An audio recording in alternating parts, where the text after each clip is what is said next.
Today I'm going to be testing my camera on the gimbal. I'm going to be shooting this here, trying to make it look cinematic. See if I can do that. I already balanced the gimbal on here, the Weebill S. This is my gimbal that I had for a long time. It fell on me, so I used that as an excuse to buy a new one. So I have the DJI Ronin 3, and that's going to come out another day. But today, Sony Fx30, that's what we're talking about. Sony Fx30 on this gimbal. My dog is crying, so let me go ahead and take care of that before we continue.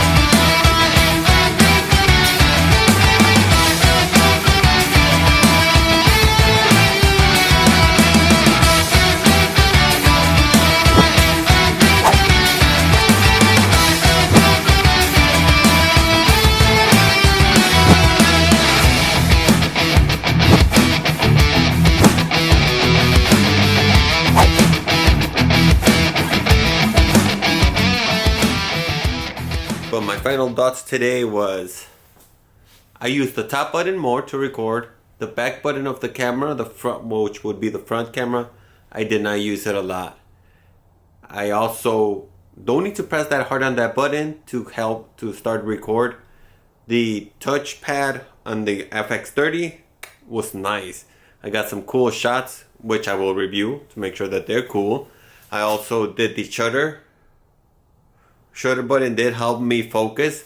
That way I wouldn't have to press I don't know what button because I couldn't find out an alternative to that button.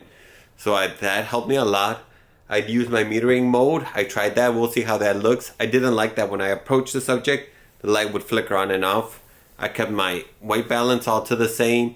And let's go and do some magic. Well, welcome to my studio. We just finished recording. Well, we didn't just finish recording. We just recorded a little B-roll shot using my FX30 on my gimbal Weebill S. And let's get started with this video. My final thoughts on this camera right here with the Weebill S is that it was easy to balance. So no matter what lens I put up here, it was easy to balance. I had no issues with that. I was balancing all right.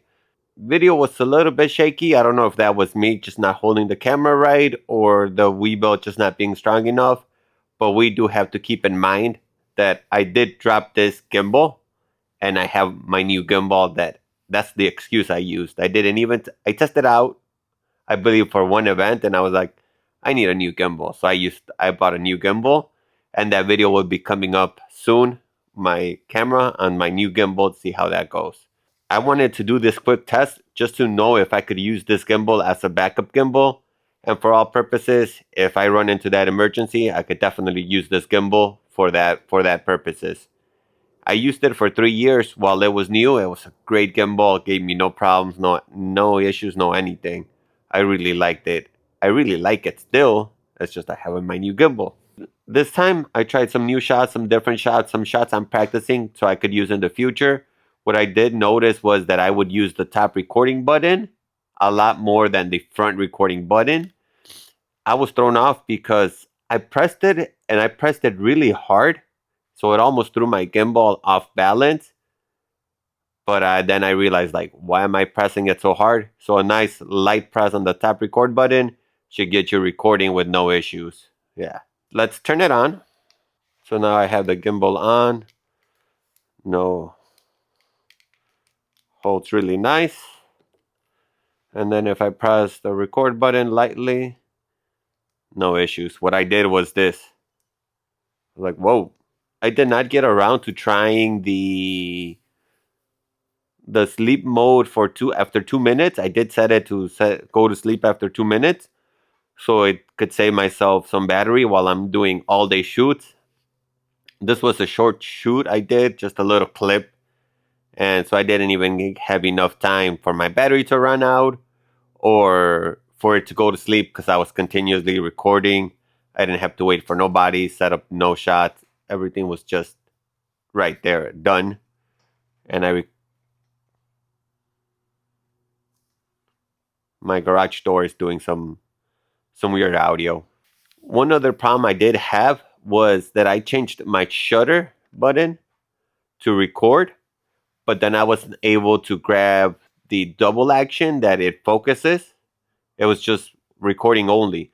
So I did switch it back to shutter, so which gave me the dual action, which when I press down on it, it'll pull that focus how I want it. I like this. I like to have this option on the gimbal. It causes me no problems because I could just hit it lightly and it'll grab that focus that I need without throwing the gimbal off balance. The reason I want that to pull focus, grab focus instead of the touch screen is because I'm afraid when I have my camera out and I start clicking, I might click it a little bit too much and push it out of whack. And I don't want to deal with that expensive fix probably. When I continue looking at my camera, if I find another setting to bring that focus into focus, I don't know how to say that. I, I don't know how to make that statement. It's confusing when I say it out loud. So the action of this button brings the focus. If I find another button that does the same, when I'm shooting handheld, probably I could change it back to recording, like for just my personal videos, anything that I do for myself, not for my professional recording. I'm definitely gonna keep it. I'm definitely gonna keep it as a focus. That way, I know I could go to it for the focus. I brought my camera with the 16 to 55 because my last point that I want to make is switching and balancing out the lens was pretty quick. I didn't struggle with it. And then balancing it on here was really good. I believe because the camera has nice weight from lens to camera ratio and it balances pretty nicely. Like when I was using this camera is tiny right here and then the big lens. So I would always struggle to balance it. And let me show you how quick I could change it. The reason I could change it quick, I have the Fx30 quick release plate. So I'll go ahead and put it asleep, let it fall, release.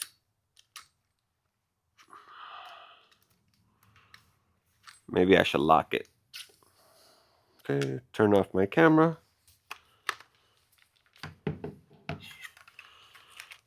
Swap out my Tamron lens for my 16 to 55 G series. I like this Tamron lens even though it's for full frames because it lets me do really close shots, really macro shots, especially when I'm doing events like the rings, the special little decorations that I need to record and get really close. And then so now I got it over here. Put it right back up.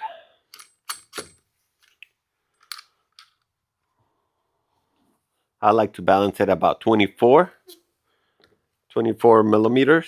I'll like this button here, and then I'll lock this one here. First, this one. I think that's pretty good because then I'll switch over to this one. This one broke when I fell, so sometimes it just slides down here. Right there is pretty good. Lock it back up nice and tight so it don't slide. Back to this one here.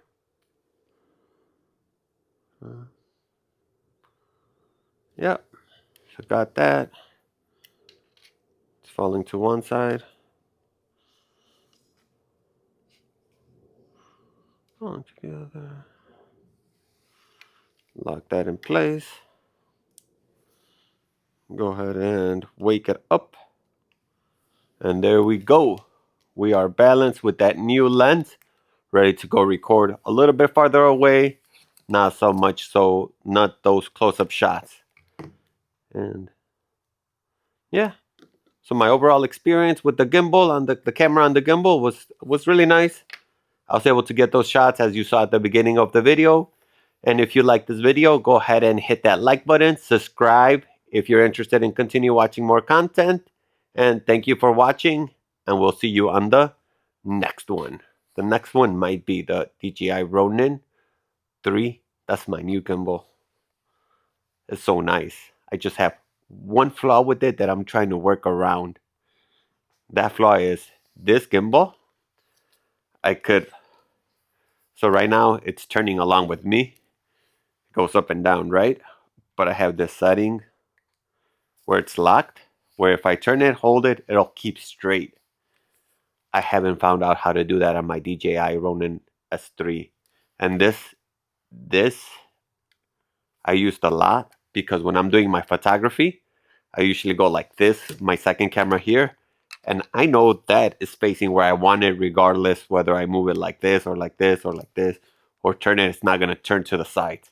And that's one feature I'm looking for in the DJI Ronin that I still have yet to discover, change the settings, but I will get there, I will get there. And this is me, one man video and photo.